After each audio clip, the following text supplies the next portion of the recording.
The emergency session of the Galactic Council convened in complete darkness, illuminated only by the holographic displays showing the approaching nightmare. 3 days had passed since the human Marines had somehow defeated the enemy scouts, and long-range sensors now painted a picture that made even the most battle-hardened alien commanders tremble. The main force is approximately 48 hours away. Admiral Zexhias' voice carried none of its earlier arrogance. His forearms moved nervously across his control surfaces as he manipulated the tactical display. Our estimates suggest over 10,000 vessels, each significantly larger than the scouts we encountered. The assembled representatives stared at the holographic projection in stunned silence. The enemy fleet stretched across space like a living constellation, their organic mechanical forms writhing and pulsing with malevolent energy. Even at maximum zoom, individual ships were difficult to distinguish from the mass of writhing tissue and gleaming metal that composed the invasion force. "Commander," Thector cleared his throat, a sound that emerged as a low growl from his draconian vocal cords. "Our combined fleets number less than 3,000 vessels, even with our technological advantages." He paused, remembering how useless those advantages had proven against the scouts. "We cannot win through conventional engagement." The Krillian representative, whose species had never retreated from any battle in their recorded history, clicked his mandibles in what could only be described as despair. "My warriors are swift and deadly, but speed means nothing against enemies that can predict our movements. Our traditional tactics are useless against opponents who learn from every encounter." For the first time since humanity had requested membership in the Galactic Council, every eye turned to Admiral Chun. The 62-year-old human sat calmly in her chair, reviewing data on a simple tablet that looked primitive compared to the holographic interfaces surrounding her. "Admiral," the Nexari delegate pulsed a deep blue color indicating urgent request. "Your forces demonstrated remarkable effectiveness against the enemy scouts. We formally request human assistance in defending against the main invasion." Chun looked up from her tablet, her weathered face showing no satisfaction at the reversal of positions. "I appreciate the request, but I need to understand what resources you're offering. My Marines performed well in the preliminary engagement, but we're talking about a completely different scale of warfare now. The Altarian energy being flickered with embarrassment. What do you require?" "First, I need complete tactical command of the combined fleet. Not advisory position, not collaborative leadership, full command authority. My Marines can't work effectively if they have to argue strategy with 47 different species in the middle of combat." The silence stretched for long moments. Every species present had military traditions stretching back millennia. The concept of placing their forces under the command of humans, beings they had dismissed as primitive only days ago, challenged everything they believed about galactic hierarchy. "Second," Chun continued, "I need 3 of your most experienced warriors from each species transferred to my command ship. Not your youngest or most physically capable, your most experienced. The ones who've actually survived battles and learned from their mistakes." Zexhias' voice carried confusion. "Admiral, surely you would prefer our prime specimens? Warriors at peak physical conditioning with the fastest reflexes and strongest." "With respect, Ambassador, you tried that approach against the scouts and nearly lost your entire fleet." "I need warriors who've made mistakes and lived to learn from them. I need soldiers who understand that sometimes retreat is victory and sometimes victory requires sacrifice." The Xanthari war chief leaned forward, his insectoid features expressing curiosity. "What is your third requirement?" Chun smiled grimly. "I need you to stop thinking like individual species and start thinking like Marines. For the duration of this crisis, there are no Valorians, no Draconians, no Krillians. There are only warriors fighting for survival, and warriors follow orders without question or hesitation."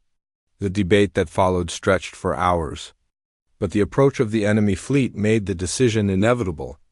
One by one, each species agreed to place their forces under human command.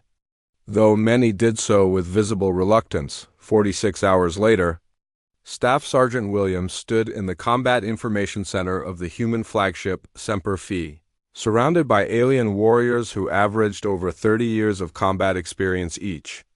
At 48 years old, Williams was considered middle-aged by human standards, but he possessed something the aliens were beginning to recognize as invaluable institutional memory. "Listen up," Williams addressed the mixed group of beings. His voice automatically translated into dozens of languages. "I've read every one of your species' military histories, and you all make the same fundamental error. You fight battles. We're going to fight a war." The Valorian commander, a grizzled veteran named Kexter with 3 arms missing from previous conflicts, raised his remaining appendage. "What is the difference?" Master Chief Thompson, now serving as Williams's second-in-command, answered while manipulating a 3-dimensional tactical display. "A battle is about winning a single engagement. A war is about making the enemy incapable of continuing to fight. We're not here to destroy their main fleet. We're here to destroy their ability to wage war." The display showed the approaching enemy armada, but also highlighted something the alien commanders had missed. The organic ships weren't just military vessels. Embedded within the fleet were what appeared to be support structures, breeding facilities, and command organisms that coordinated the entire force. "Your species always focus on the biggest, most dangerous targets first," explained Gunnery Sergeant Martinez, his 45 years of experience evident in every gesture. "It's instinctive. Take down the threat that can hurt you most. But that's not always the smart play." The tactical display shifted, highlighting specific targets within the enemy formation. "These aren't just warships," Thompson continued. "This is their entire civilization on the move. Those structures that look like support vessels, they're actually the key to their whole operation. Take them out, and the warships become just dangerous animals without coordination or purpose." The Draconian veteran, a scarred female named Vorthak, studied the display with growing understanding. "You intend to ignore their primary weapons and target their infrastructure instead?" "Exactly," Williams nodded. "But it's going to require something your species aren't comfortable with, taking casualties to achieve strategic objectives. Some of us are going to die in this engagement, and we're going to die on purpose in specific ways that serve the larger plan." The assembled alien veterans shifted uncomfortably. Their cultures valued individual prowess and survival. The concept of deliberately accepting death for strategic advantage was foreign to their thinking. Martinez pulled up recorded footage from the previous engagement. "Watch how these things learn. They adapt to whatever tactic causes them the most immediate damage. But they adapt reactively, not predictively.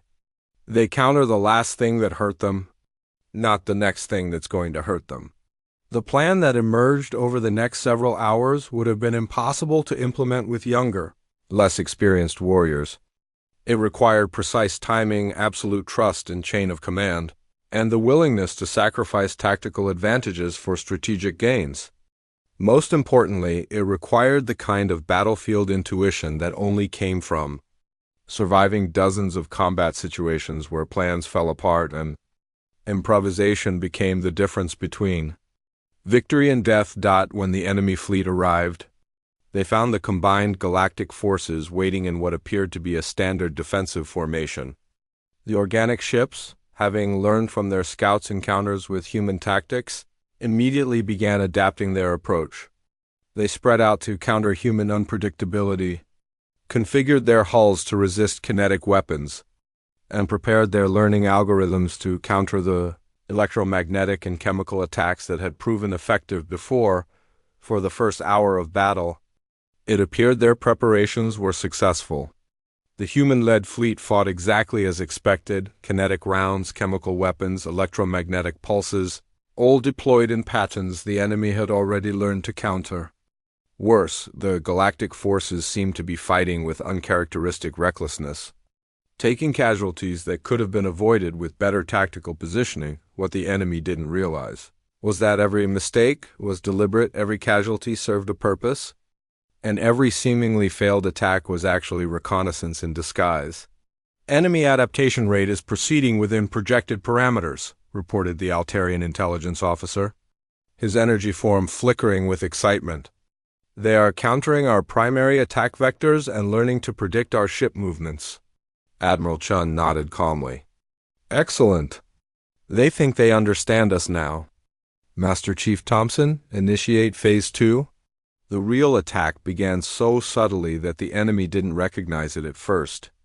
Mixed into the kinetic barrages and chemical attacks were weapons the organic ships had never encountered, crystalline fragments that looked like random debris, microscopic machines that appeared to be sensor chaff, and energy signatures that seemed to be nothing more th. The emergency klaxons aboard the Valorian flagship Infinite Glory pierced the artificial atmosphere with urgent, discordant wails that hurt human ears but were perfectly calibrated for Valorian hearing. Admiral Zexhi's forearms moved frantically across multiple control interfaces as data streams painted an increasingly dire picture across his command screens. Report! He barked at his communications officer, a younger Valorian whose ceremonial robes marked him as recently promoted. Sir, we have multiple contacts emerging from hyperspace at grid coordinates 847221109. Initial scans indicate unknown configuration vessels. They're not matching any signatures in our database. The main viewing screen flickered to life, showing the cold void of space suddenly filling with shapes that defied easy description. The ships, if they could be called that, appeared organic. In nature, twisting, undulating masses of what looked like living tissue crossed with mechanical components. They moved with a fluidity that conventional vessels could never achieve, flowing through space like schools of predatory fish. Size estimates? Zexhi demanded. Impossible to determine accurately, sir. They seem to be shifting, changing configuration constantly. But the largest ones appear to be equivalent to our heavy cruisers. What troubled Zexhi more than their size was their number. The scanner displays showed dozens of contacts, then hundreds, then thousands. They kept coming, pouring out of hyperspace like an endless stream of nightmares given form. Commander Thaktor's voice crackled over the communication system from his draconian dreadnought. Valorian Command, this is Dragon's Wrath. My sensors are detecting massive energy buildups from the unknown vessels. I recommend immediate engagement before they can organize their formations. Agreed, responded the Krillian Fleet Commander through rapid clicking sounds that the translation systems converted to urgent words. Speed and aggression will carry the day. Our combined fleets should overwhelm them through superior firepower and tactics. The battle began as every galactic engagement had for the past century, with the technological superiority of the Council forces asserting dominance through advanced weaponry and proven strategies. The Valorian ships opened with synchronized plasma barrages that had shattered enemy fleets in dozens of previous conflicts. The Draconian vessels unleashed torrents of antimatter missiles that could crack planets. The Krillian fast attack craft swarmed forward with the lethal grace their species was famous for exactly 47 seconds. It appeared the battle would follow the expected pattern. Then the unknown enemy adapted. The organic-mechanical hybrid vessels began to shift and flow, their hulls literally reconfiguring to deflect and absorb the incoming fire. Plasma bolts that should have carved through armor instead seemed to feed the creatures, making them glow brighter and move faster. Antimatter explosions that should have vaporized entire squadrons were somehow contained and redirected back at the attacking forces. Impossible! Zexhi stared at his tactical displays as 3 Valorian cruisers simply ceased to exist, their energy signatures vanishing from his screens. Run enhanced scans. How are they doing this? His science officer's voice carried a tremor of fear. Sir, initial analysis suggests these entities are not entirely mechanical. They appear to be some form of hybrid organism, part biological, part technological. They're learning from each attack, adapting their defenses in real time. The draconian dreadnought, Dragon's Wrath, shuddered as something that looked like a massive tentacle wrapped around its hull. Commander Thaktor's roar of rage echoed across all communication channels as his ship's weapons fired point-blank into the creature, only to watch the energy be absorbed and somehow converted into accelerated healing. All units, fall back to defensive formation Beta 7, Zexhi ordered, But even as the words left his mouth, he realized the futility. The enemy wasn't following conventional movement patterns. They flowed around the council ships like liquid. Mercury, appearing wherever defenses were weakest and striking with weapons that defied understanding. The Krillian fast attack squadrons, pride of the Galactic Fleet, found their legendary speed useless against enemies that could predict their movements and position themselves to intercept. Worse, the organic ships seemed to be studying the Krillian. Attack patterns, mimicking their maneuvers and turning their own tactics against them. In the space of 20 minutes, the combined might of 3 galactic civilizations was being systematically dismantled by an enemy that learned faster than they could adapt. "Sir," the communications officer called out, "we're receiving an emergency.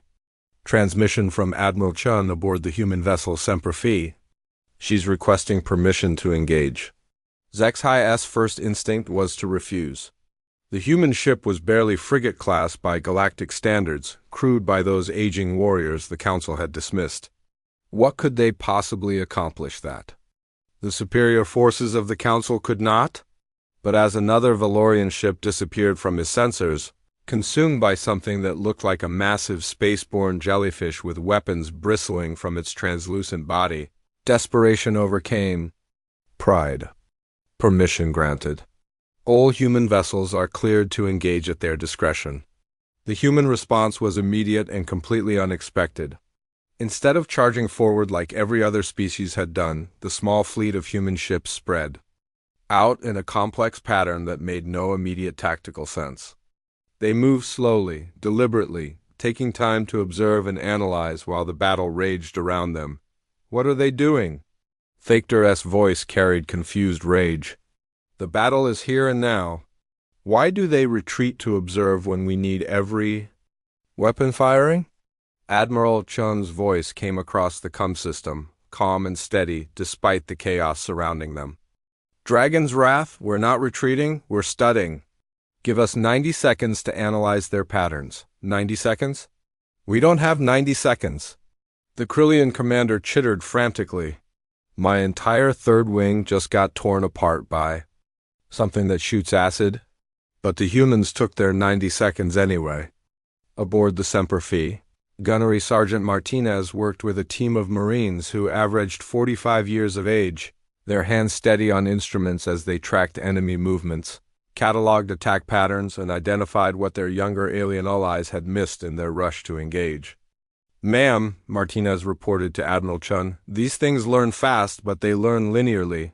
They adapt to whatever just hit them, but they can't predict variations on tactics they haven't seen yet. They're reactive, not proactive." Master Chief Thompson, at 52 the oldest human on the bridge, studied the tactical displays with eyes that had seen combat in 7 different star systems. "Admiral, they're using our own energy against us, but look at this pattern here." He pointed to a cluster of readings. "They need time to convert and redirect. About 2.3 seconds of vulnerability during the absorption process." "And here," added Staff Sergeant Williams, a 48-year-old explosives expert, "their regeneration ability has limits. They can heal from energy weapons, but they're using biological processes. Disrupt those processes with the right kind of interference." Admiral Chun nodded. "Marines, you heard the analysis. Time to show these aliens why we keep our old warriors around? All ships, execute Pattern Eco 77. Pattern Eco 77 was not in any galactic military database. It had been developed by human forces during the Tau Ceti conflict 20 years ago, refined through bitter experience fighting an enemy that could adapt to conventional tactics. It involved coordinated timing, multiple attack vectors, and most importantly, the willingness to sacrifice immediate advantage for long-term strategic gain. The human ships began their attack run, and immediately every alien commander thought they had lost their minds. Instead of focusing fire on single targets like military doctrine demanded, the humans spread their attacks across multiple enemies simultaneously. Instead of using their most powerful weapons first, they opened with smaller caliber fire. Instead of maintaining formation for mutual support, they broke into seemingly random patterns that left them isolated and vulnerable. For the first 30 seconds, it appeared the humans were committing elaborate suicide. Then their plan revealed itself. The enemy creatures began adapting to the small arms fire, restructuring their defenses to counter the relatively weak human weapons. But while they were focused on adaptation, they became vulnerable in exactly the ways Master Chief Thompson had predicted. At precisely the right moment, when the creatures were locked into their defensive configurations, the humans switched tactics. The frigate Leatherneck launched a spread of kinetic penetrators, simple chunks of tungsten moving at relativistic speeds. No energy for the creatures to absorb, no complex systems to adapt to, just raw kinetic force that punched through. They're reconfiguring defenses like bullets through tissue paper. The cruiser Devil Dog followed up with a barrage of white phosphorus rounds, chemical weapons that burned with their own oxygen supply and couldn't be easily redirected or absorbed. The creature's biological components shrieked across radio frequencies as they tried desperately to heal from damage their systems weren't designed to counter. But the real revelation came when the enemy tried to adapt to these new attacks. Their learning algorithms designed to counter energy-based. The massive crystal spires of the Galactic Council chambers stretched toward the artificial sky of New Centauri Prime, their surfaces reflecting the light of 3 different suns. Within the Central Assembly Hall, representatives from 47 different species sat in their designated sections, their various forms creating a bizarre tapestry of galactic civilization. The air hummed with translation devices working overtime to convert thousands of languages into comprehensible communication. Ambassador Zexhai of the Valorian Empire adjusted his ceremonial robes as he reviewed the data pad containing Earth's latest military assessment. His forearms moved with practiced efficiency, each manipulating different sections of the holographic display that materialized before him. The numbers were laughable, almost insulting in their modesty.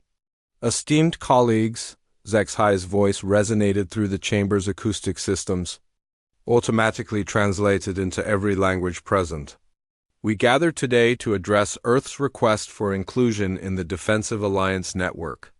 However, after thorough analysis of their military capabilities, I must express serious concerns about their worthiness. A ripple of chittering, buzzing, and various alien sounds of agreement swept through the assembly. The Krillian representative, a being resembling a cross between a praying mantis and a tree, clicked his mandibles in what humans would have interpreted as smug satisfaction.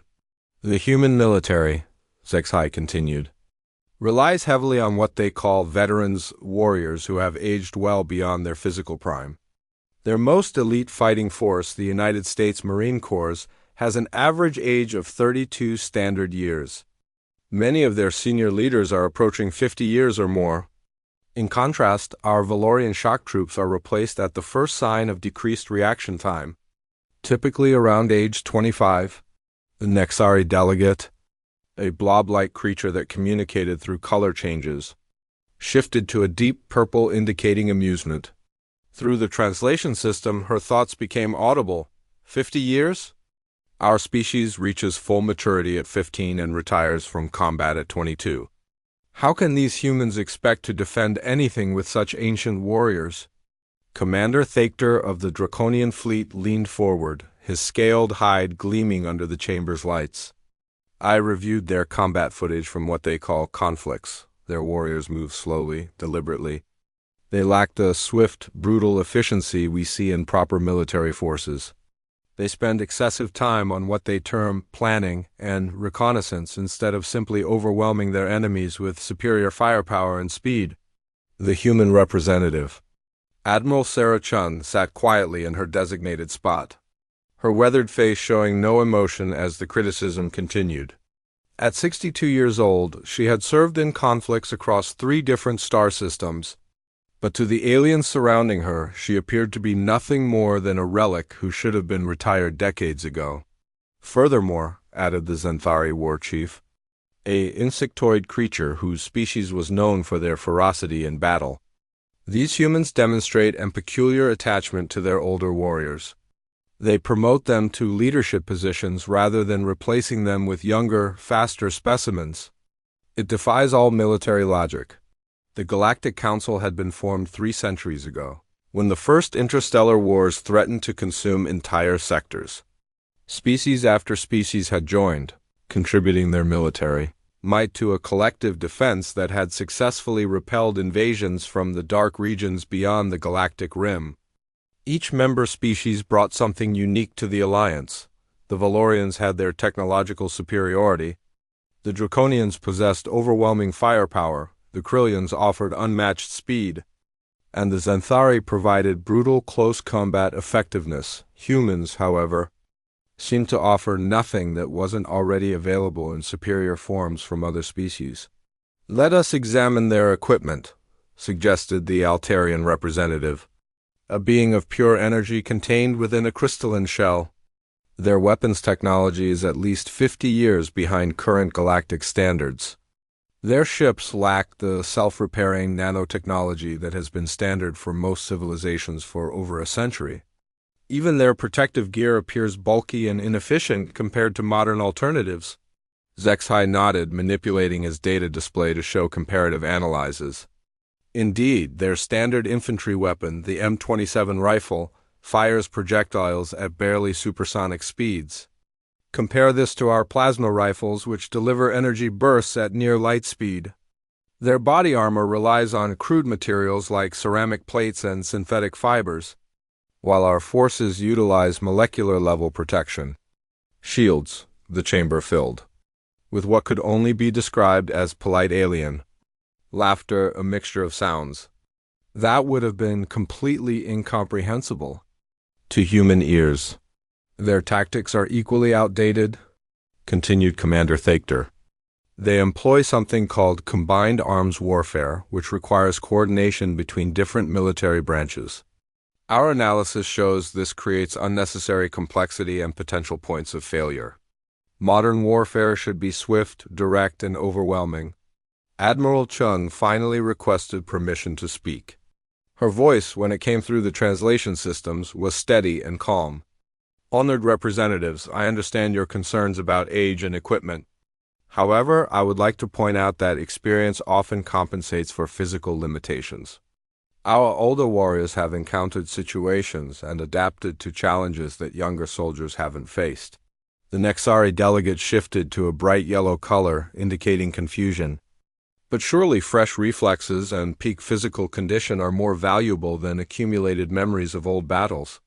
"With respect," Chung replied, "our Marines undergo continuous training and adaptation throughout their careers. A 40-year-old Marine has not just maintained his skills. He has refined them through decades of practice and real-world application. They understand not just how to fight, but when not to fight, how to achieve objectives with minimal casualties, and how to adapt when plans inevitably change." The Krillian representative's mandibles clicked in what might have been dismissive laughter. Minimal casualties? War is not about preservation, it is about victory. Our young warriors embrace glorious death in battle. This human obsession with keeping their soldiers alive suggests weakness and sentimentality. "Additionally," added the Xanthari war chief, "your species lacks the natural advantages that make for superior warriors. You have no armor plating, no natural weapons, no enhanced senses, and no specialized combat adaptations. You are, biologically speaking, among the least impressive predator species we have encountered." The criticism continued for hours. Representatives detailed every perceived weakness in human military doctrine, equipment, and biology.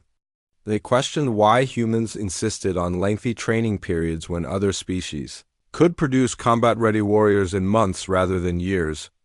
They mocked human reliance on teamwork and communication, arguing that individual prowess was more valuable than collective coordination.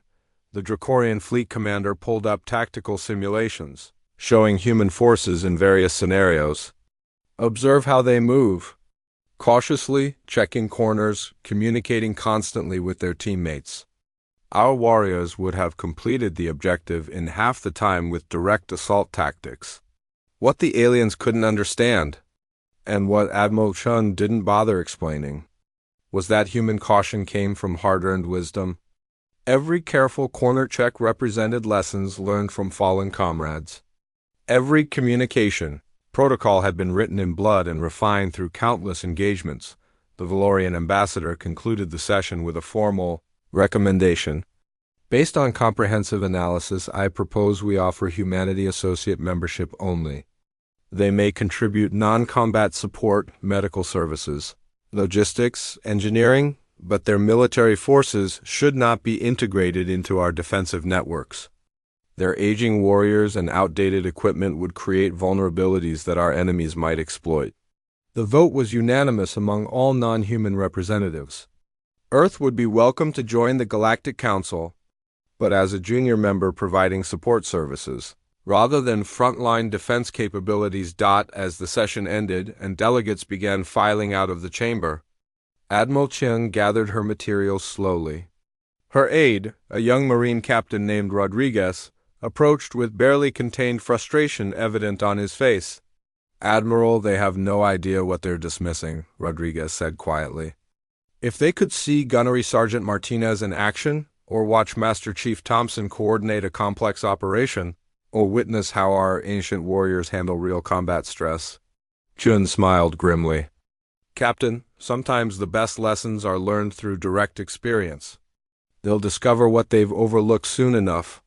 Neither Chun nor Rodriguez could have predicted how prophetic those words would prove to be. In the depths of space, sensors were already detecting massive energy signatures moving from the galactic rim toward inhabited systems.